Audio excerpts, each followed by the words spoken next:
Assalamualaikum warahmatullahi wabarakatuh. Innal hamdalillah nahmaduhu wa nasta'inuhu wa nastaghfiruh wa na'udzu billahi min shururi anfusina wa min sayyiati a'malina. May yahdihillahu fala mudilla lahu wa may yudlil fala hadiya lahu. Asyhadu an la ilaha illallah wahdahu la syarika lah wa asyhadu anna Muhammadan abduhu wa rasuluh. Ya ayyuhalladzina amanu taqullaha haqqa tuqatih wa la tamutunna illa wa antum muslimun. Ya ayyuhan nasu taqu rabbakum alladzi khalaqakum min nafsin wahidah wa khalaqa minha zawjaha wa batha minhuma rijalan katsiran wa nisaa. واتقوا الله الذي تسألون به والأرحام إن الله كان عليكم رقيبا يا أيها الذين آمنوا اتقوا الله وقولوا قولا سديدا يصلح لكم أعمالكم ويغفر لكم ذنوبكم ومن يطع الله ورسوله فقد فاز فوزا عظيما أما بعد فإن أصدق الحديث كتاب الله وخير الهدي هدي محمد صلى الله عليه وسلم وشر الأمور محدثاتها وكل محدثة بدعة وكل بدعة ضلالة وكل ضلالة في النار. Ma'asyiral muslimin rahimakumullah. Allah Subhanahu wa taala memberikan tanbih, peringatan kepada kita hamba-hambanya yang amanu wa taqwa.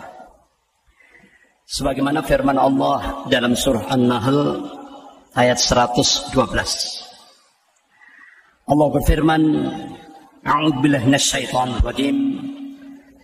Wa daraballahu mathalan qaryatan kanat aminatan mutmainnah ya'tiha rizquha ragadan min kulli makan.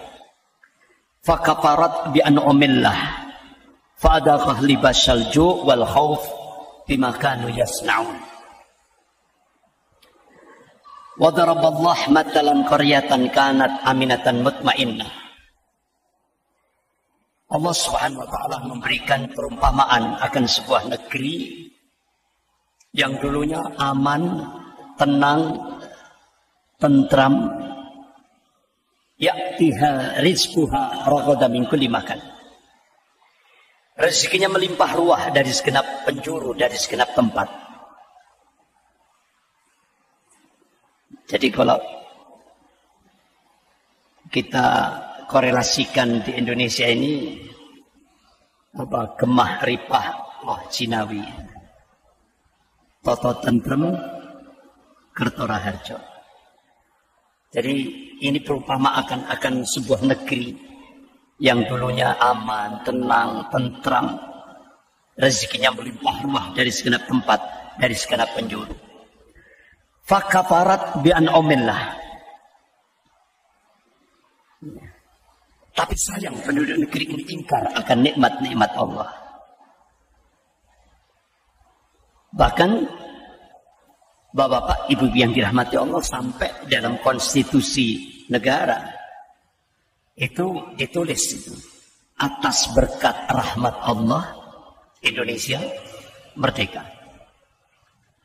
Ini konstitusi negara. Tapi dalam ayat itu Allah ingatkan fakafarat bi an'amillah. Tapi sayang penduduk negeri ini ingkar akan nikmat-nikmat Allah. Apa kira-kira pengingkaran yang terjadi di Indonesia sekarang ini?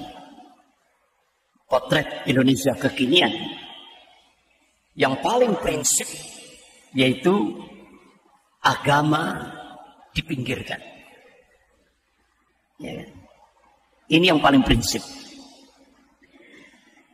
Bahkan dalam preambul pembukaan Undang-Undang Dasar 1945 itu, negara Republik Indonesia berdasarkan ketuhanan yang Maha Esa.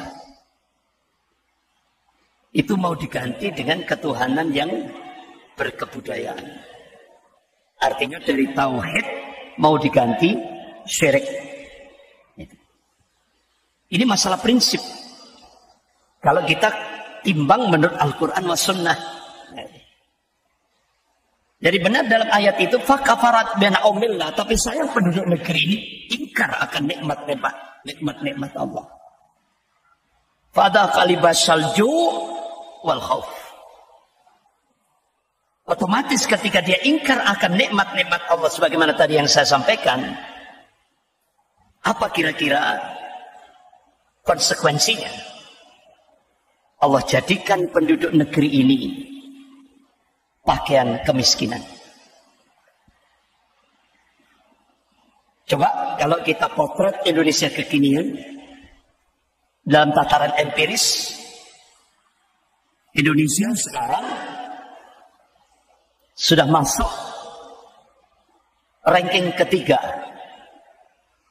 negara terkorup se-Asia. Ya. Bahkan Indonesia masuk 10 besar dunia, negara penghutang terbesar dunia. Jadi apa yang dikabarkan oleh Allah Subhanahu wa taala dalam surah An-Nahl ayat 112 ini benar-benar sudah menjadi sebuah fakta. Ya. Wal khauf, tidak hanya pakaian kemiskinan tapi juga ketakutan. Rakyatnya gelisah, ketakutan, tidak merasa tenang. Bima kanu yasnaun, akibat daripada apa yang mereka perbuat. Jadi Bapak-bapak, Ibu yang dirahmati Allah, surah An-Nahl ayat 112 ini bisa kita jadikan sebagai cambuk ketika kita melihat Indonesia kekinian. Ketika Indonesia berubah kiblat ke Cina, ini mudaratnya lebih besar. Ketika saat cengkraman Amerika, sumber daya alam dikuras. Sementara dalam masalah agama masih tidak separah sekarang. Kalau sekarang ini langsung konsekuensinya ketika Indonesia berkiblat ke Cina, agama harus dipinggirkan, disingkirkan dalam kehidupan berbangsa dan bernegara. Dan itu konsekuensi ketika Indonesia menerima bantuan hutang dari Cina. Belum lagi apa yang disampaikan oleh wakil Perdana Menteri Cina Liu Yangdong hari Rabu 27 Mei 2015 di Auditorium Fisip Universitas Indonesia. Konsekuensi Indonesia mendapatkan bantuan hutang dari Cina tahap pertama 647 triliun. Itu konsekuensinya 10 juta rakyat Cina daratan wajib masuk ke Indonesia. Target 2020. Berarti sekarang ini target sudah harus 10 juta. Sementara Duta Besar Cina untuk Indonesia itu menyampaikan di depan wartawan.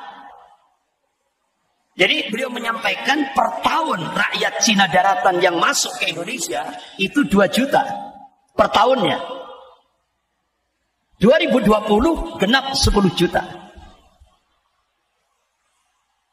Dan itu mereka memang di permukaan mengakunya buruh.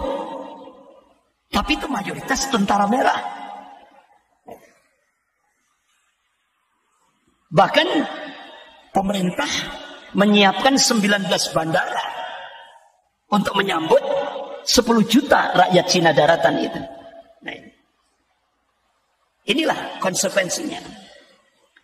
Bahkan ketika Indonesia berubah kiblat ke Cina, wajib Indonesia sebagaimana terungkap dalam nota diplomatik kode referensi Beijing 1448. Jadi Cina akan melakukan akselerasi percepatan untuk menjadikan Indonesia menjadi negara sekuler. Jadi ini kebalikan dari Turki. Kalau Turki dari sekuler ke Islami, Indonesia dari Islami ke sekuler. Ini yang terjadi. Nah, apakah sudah dilaksanakan? Sudah. Ketika pemerintah mengangkat Kepala Badan Pembinaan Ideologi Pancasila, Profesor Yudhian Wahyudi, langsung di publik menegaskan agama musuh terbesar Pancasila. Logikanya sekarang agama itu musuh terbesar negara. Dan itu terasa sekali. Sangat terasa sekali. Tahap demi tahap. Bahkan Guru Besar Ilmu Politik dan Militer Profesor Salim Said, beliau mengungkapkan sekarang ini kader-kader komunis yang sudah masuk di pemerintahan dan kader-kader komunis hampir 200 lebih yang duduk di DPR RI itu menggunakan kekuasaan untuk melakukan balas dendam terhadap Islam, umat Islam dan ulama. Kira-kira sudah terjadi apa belum? Sudah. Ini yang ngomong Guru Besar Ilmu Politik dan Militer Universitas Indonesia, Profesor Salim Said. Nyata. Belum lagi yang dulu sudah pernah saya sampaikan ini. Jadi Kongres Partai Komunis Cina tahun 1986 itu menjadikan Indonesia menjadi bahan kajian. Hasil daripada Kongres Partai Komunis Cina tahun 86 itu menyebutkan ada 3 hambatan Cina untuk melakukan penetrasi ke Indonesia. Pertama, regulasi dan doktrin anti komunis. TAP MPRS nomor 25 tahun 66. Undang-Undang nomor 27 tahun 99.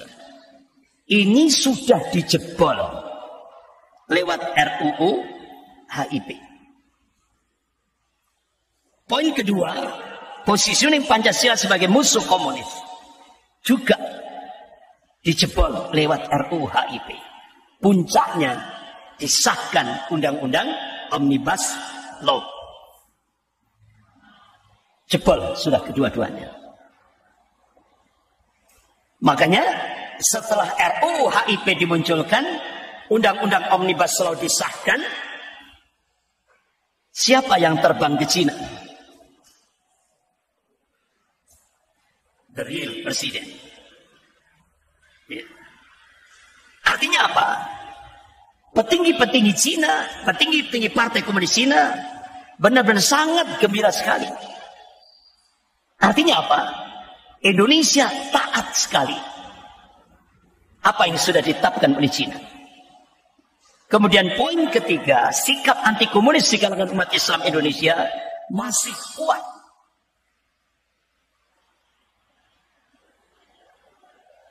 Dan satu-satunya tokoh yang paling ditakuti oleh Partai Komunis Cina dan 9 naga, itu seperti yang diungkapkan oleh pakar politik dari Universitas Indonesia, yaitu Dr. Syahganda Nainggolan yang sekarang ditahan.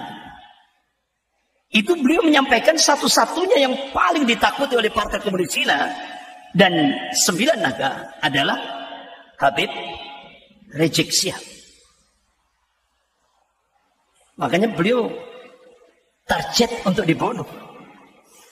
Upaya pembunuhan terhadap beliau itu sudah 11 kali.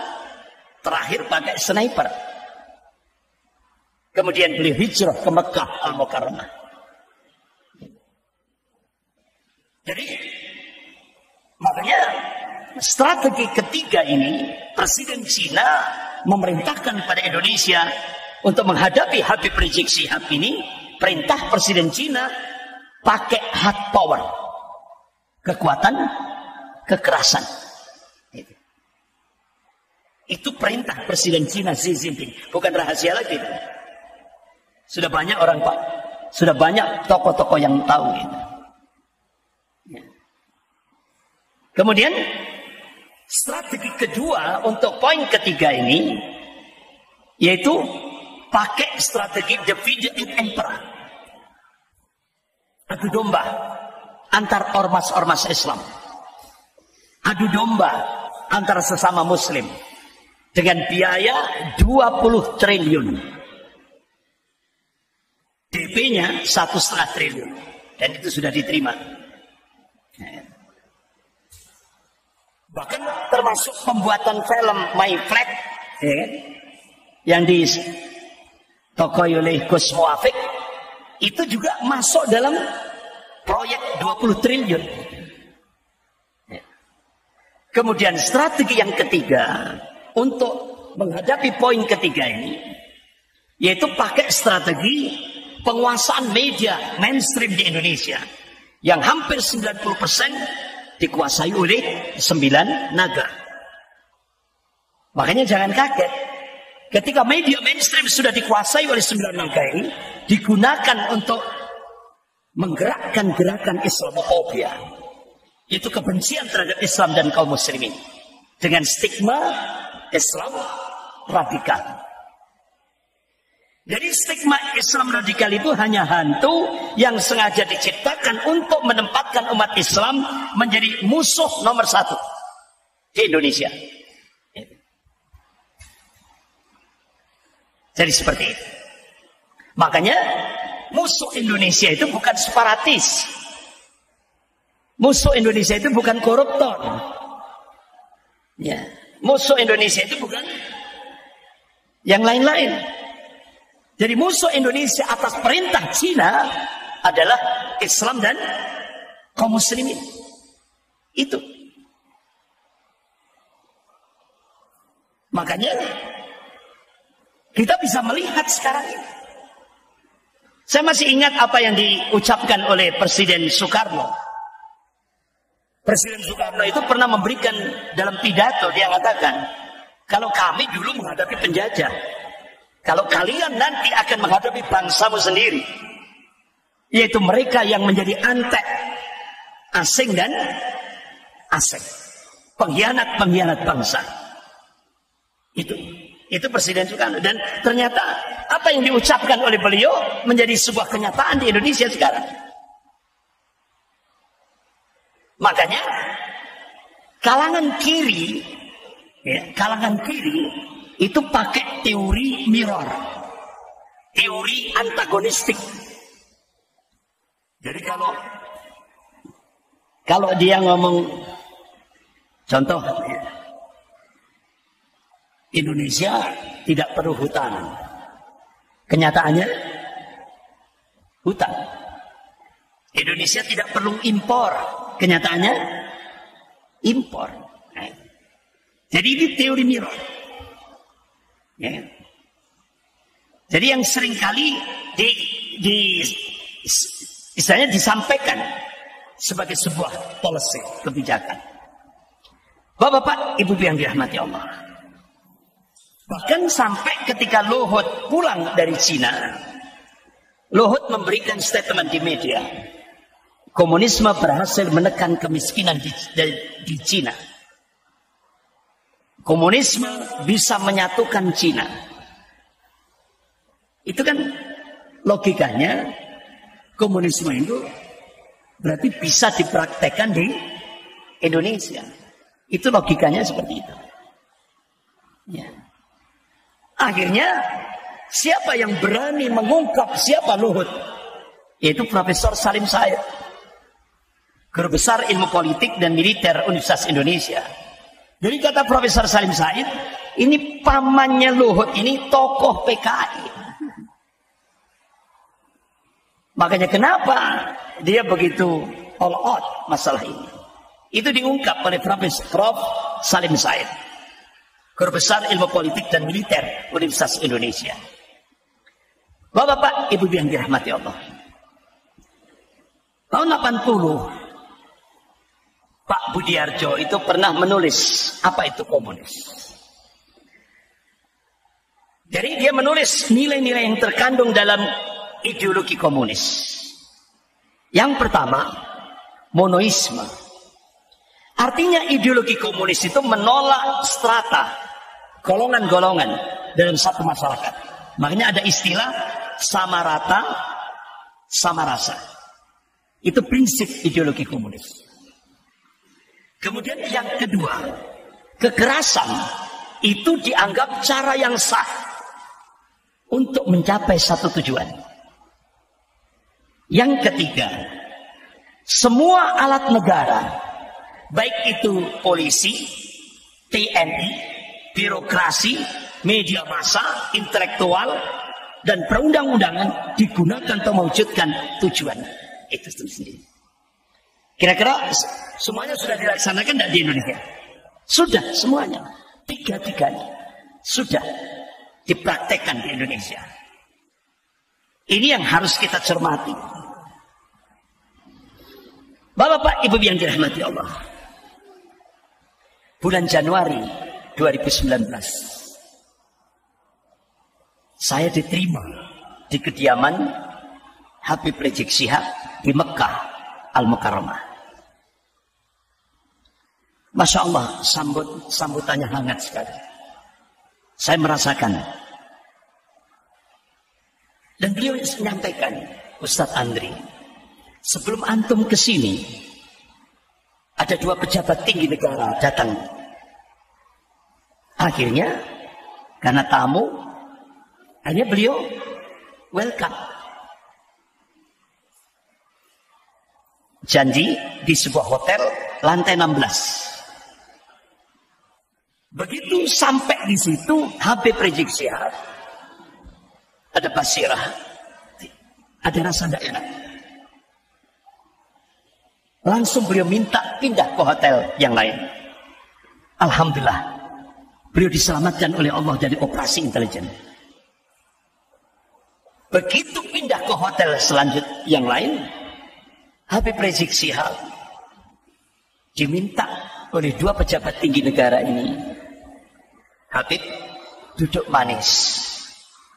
Kami siapkan triliunan disiapkan. Artinya Habib Rizik di Mekah saja duduk manis, nggak usah datang ke Indonesia. Apa jawaban beliau? Saya dengarkan sendiri. Langsung saya tolak, Ustadz Andri. Dan saya sampaikan kepada 2 pejabat tinggi negara ini, saya akan tetap datang ke Indonesia dan saya ingin menyelamatkan Indonesia dari cengkraman komunis Cina. Itu yang beliau sampaikan.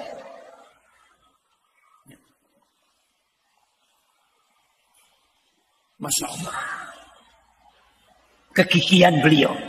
Padahal pemerintah Saudi, Raja Salman itu sudah memberikan fasilitas kepada beliau. Sampai pun beliau meninggal di Mekah, itu welcome pemerintah Saudi. Tinggal berapa lama pun welcome pemerintah Saudi, tidak ada masalah.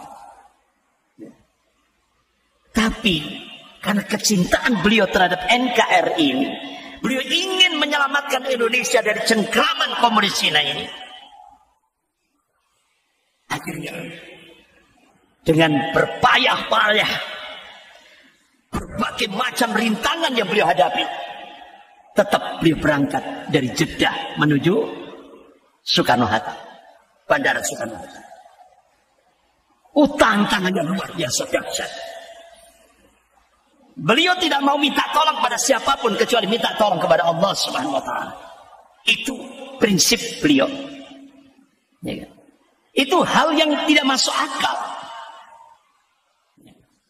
Tapi alhamdulillah, qadarullah, Allah mudahkan perjalanan beliau bersama keluarganya. Walaupun di Indonesia, pejabat-pejabat di Indonesia nyinyir. Ya. Contoh waktu itu Pak Mahfud MD menyatakan Habib Rizik itu bukan orang suci. Yang suci itu Khomeini. Nah, kaget saya. Saya pribadi saya kaget pernyataan Pak Mahfud ini kok seperti itu. Menyatakan Khomeini orang suci, Habib Rizik bukan suci. Lah, kita manhaj akidah Ahlus Sunnah wal Jamaah sepakat. Yang suci, yang maksum itu cuma satu, Rasulullah sallallahu alaihi wasallam. Nah, kalau Pak Mahfud MD menyatakan Khomeini itu orang suci, berarti ini patut dipertanyakan akidahnya. Masa dia meyakini orang Syiah suci? Padahal orang Syiah itu sesat dan menyesatkan. Jadi patut dipertanyakan akidahnya. Tapi akhirnya endingnya Pak Mahfud, monggo silakan. Paling yang nyambut paling 100, 200 ini, ya kan? Tapi Allahu Akbar, Allah tunjukkan kekuasaannya. Ya. Jadi beliau berangkat dari Jeddah. Beliau sudah punya visi misi, ingin menyelamatkan negara kesatuan Republik Indonesia ini dengan jargon revolusi akhlak. Solusi untuk Indonesia bermartabat. Revolusi akhlak. Selamatkan Indonesia. Selamatkan agama, bangsa dan negara Indonesia ini dari serangan kaum komunis. Ayo jaga persatuan dan perdamaian. Itu yang beliau gerakkan ketika penerbangan dari Jeddah ke Jakarta. Masya Allah. Walaupun banyak yang nyinyir ini ya, tapi alhamdulillah Allah mudahkan perjalanan beliau.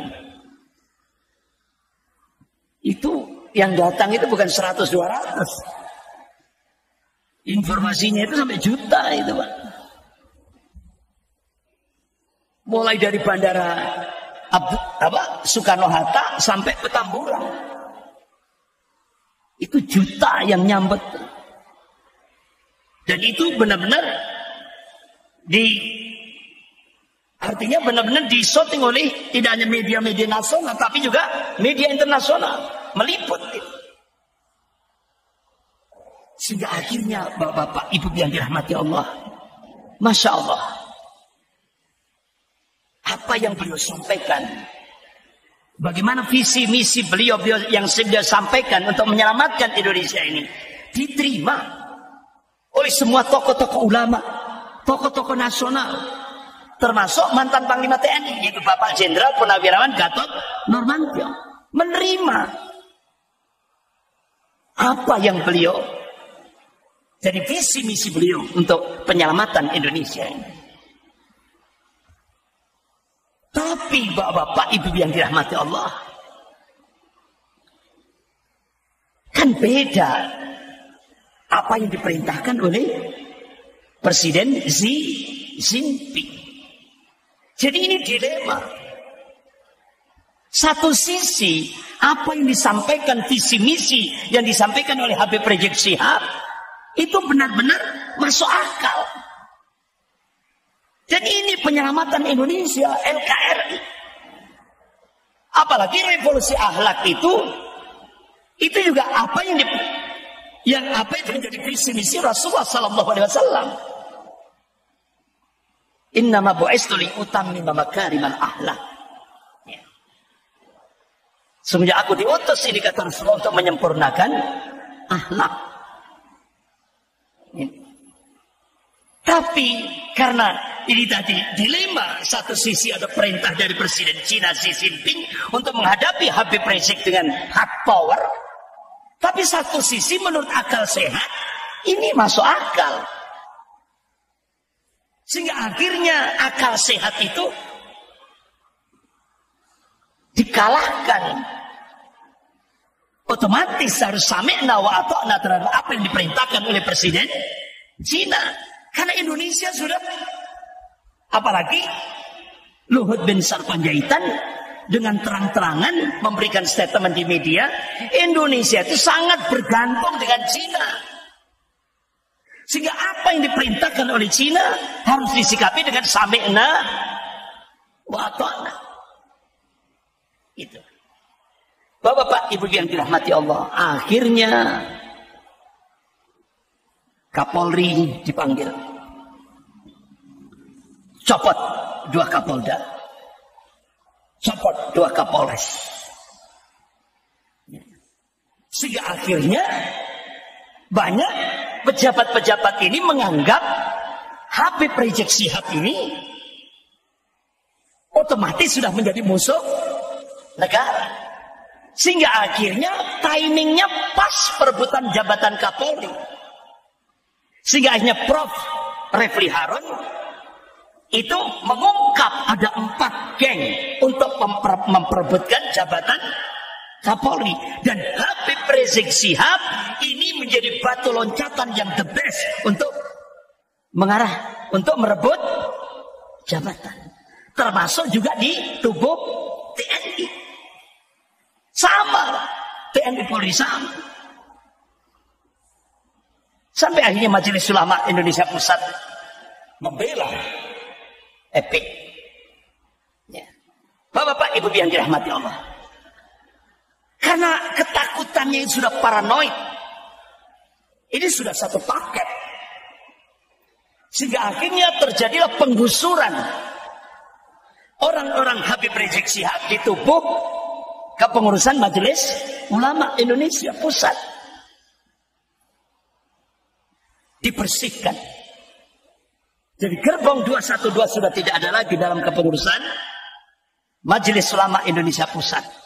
Bahkan baru kali ini pejabat negara merangkap menjadi ormas, menjadi pengurus ormas.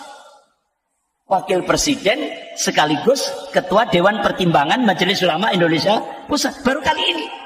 Ini kan sama saja dengan menurunkan wibawa pejabat negara. Karena apa? Paranoid. Ketakutannya itu sudah paranoid terhadap Habib Rizik Syihab. Sehingga akhirnya Masya Allah, hari Rabu 2 Desember 2020 beliau mengadakan webinar Zoom. Dan alhamdulillah dihadiri oleh tokoh-tokoh nasional, tokoh-tokoh ulama. Dan itu diliput oleh media, tidak hanya media nasional, tapi media internasional. Bahkan diikuti oleh jutaan umat Islam. Luar biasa. Ini sukses. Bapak-bapak, Ibu yang dirahmati Allah. Sehingga akhirnya apa yang diperintahkan oleh Presiden China Xi Jinping wajib dilaksanakan. Akhirnya hari Jumat, sejak Jumat 4 Desember 2020, Badan Intelijen Negara menggelar operasi Delima dengan target untuk upaya pembunuhan Habib Rizik Syihab yang ke-12. Jadi pemantauan itu sudah di Petamburan, Sentul, dan Megamendung. Bahkan 3 anggota BIN yang digerakkan untuk menghabisi Habib Rizik Syihab, 2 anggota Pindad Jakarta, DKI Jakarta, dan 1 anggota BIN dari Jawa Tengah. Dia masuk di pondok pesantren di markas syariah Megamendung, menyamar jadi seorang wartawan, seorang jurnalis. Bahkan mobilnya pakai nomor palsu. Dan yang cukup mengagetkan kita, yang dibawa itu drone super canggih yang akan digunakan untuk membunuh Habib Rizik Syihab. Upaya pembunuhan yang ke-12. Wa makarallah wallahu khairul makirin. Mereka membuat makar, tapi Allah membalas makar mereka, dan Allah sebaik-baik membuat makar. Alhamdulillah, ta'yidullah, Allah masih menyelamatkan Habib Rizik. Laskar FPI melakukan gerakan kontra intelijen dan berhasil menangkap 3 anggota BIN dan akhirnya mengaku. Sehingga akhirnya Bapak Ibu yang dirahmati Allah, operasi cipta kondisi untuk menghilangkan Habib Rizik Syihab gagal. Itu Pejaten sama Trunojoyo panik, semua postingan terkait operasi Delima dihapus.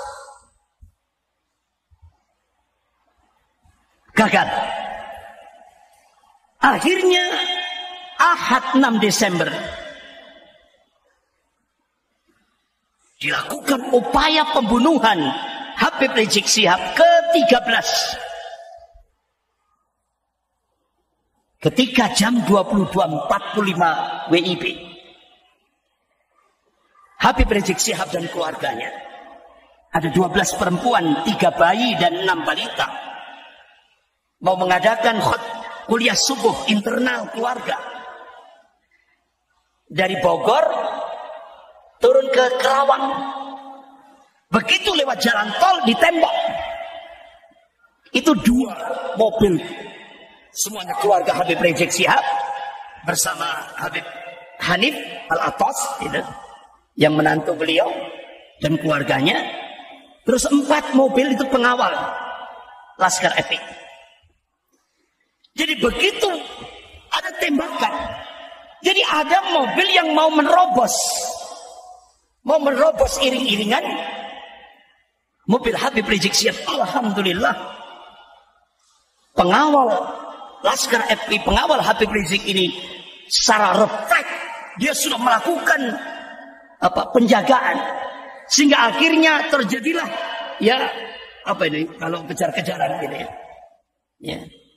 Alhamdulillah, Habib Rizik Syihab, 2 mobil yang ditumpangi Habib Rizik Syihab dan keluarga berhasil selamat dari kejaran para pembunuh ini tadi, yang mereka pakai pakaian hitam-hitam, pakaian preman.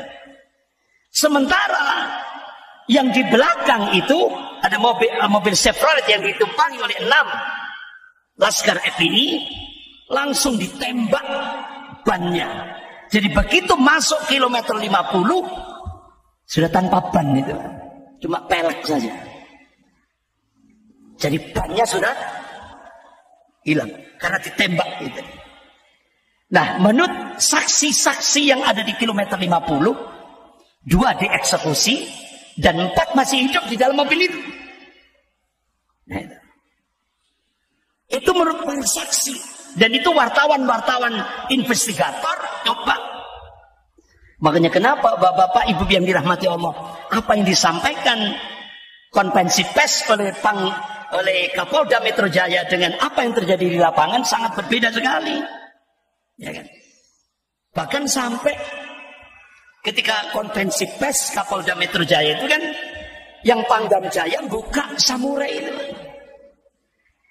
Dan mungkin ini refleks ya, begitu samurainya dibuka, diangkat, itu karatan semua. Jadi orang pakai logik.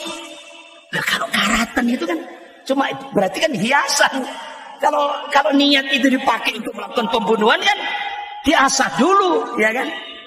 Akhirnya Muslim Cyber Army mencoba untuk, namanya era digital, mencoba untuk melakukan pelacakan. Ternyata itu barang bukti perampokan yang ada di Ngawi. Persis sama. Bahkan 2 pistol yang ditunjukkan oleh Kapolda Metro Jaya itu, 2 pistol itu. Nah, Muslim Cyber Army mencoba untuk men-zoom. Nah, ketika di zoom itu dibesarkan kan, itu pistol itu nggak boleh sembarangan orang megang, dan itu yang bisa memegang itu TNI, nggak bisa orang sipil megang. Wah, akhirnya Kapolda Metro Jaya keesokan harinya melakukan klarifikasi, bukan senjata itu, tapi senjata rakitan, berubah lagi. Kenapa? Ini Muslim Cyber Army itu benar-benar luar biasa kerjanya, profesional. Bapak-bapak, ibu-ibu yang dirahmati Allah, ya memang seperti yang Kamis yang lalu yang sudah saya sampaikan, itu tidak lepas daripada gerakan Ordo Jesuit. Dulu hari Kamis yang lalu sudah saya sampaikan bagaimana peran Peter Buck, ya kan, melakukan gerakan, melakukan kaderisasi di Indonesia sejak tahun 50-an. Mereka ingin menguasai Indonesia, inner cycle, pusat kekuasaan di Indonesia. Dan kader intinya adalah Jenderal LB Murdani. Dia rekrut Jenderal Ali Murtopo yang sudah saya sampaikan Kamis yang lalu. Kemudian setelah mereka Peter Buck mati, Jenderal Ali Murtopo mati, Jenderal LB Murdani terakhir, puncaknya peristiwa Mei 98 juga mati juga. Sekarang yang melanjutkan untuk kekuasaan di Indonesia ini adalah dua tokoh ini, Luhut dan Hendro Priyono.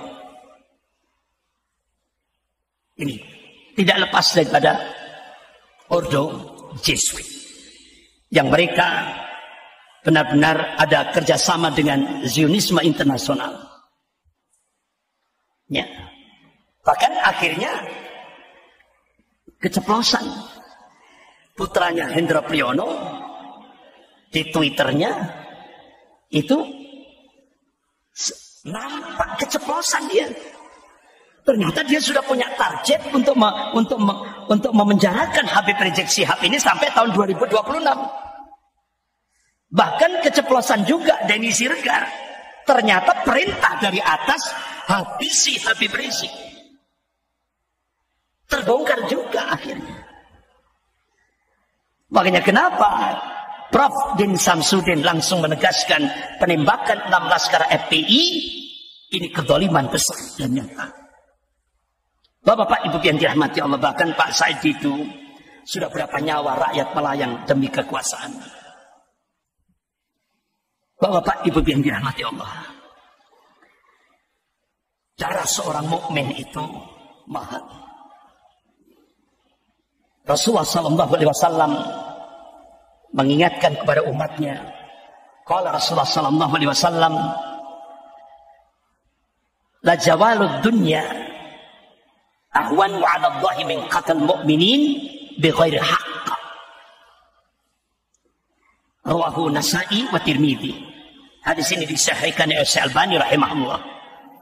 Jadi hancurnya dunia ini itu lebih ringan di sisi Allah daripada terbunuhnya seorang mukmin tanpa alasan yang hak.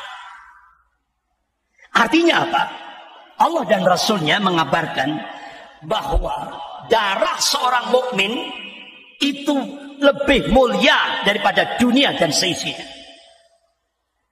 Makanya kenapa Allah ingatkan dalam surah An-Nisa ayat 93 ini. A'udzubillahi minasyaitonir rajim.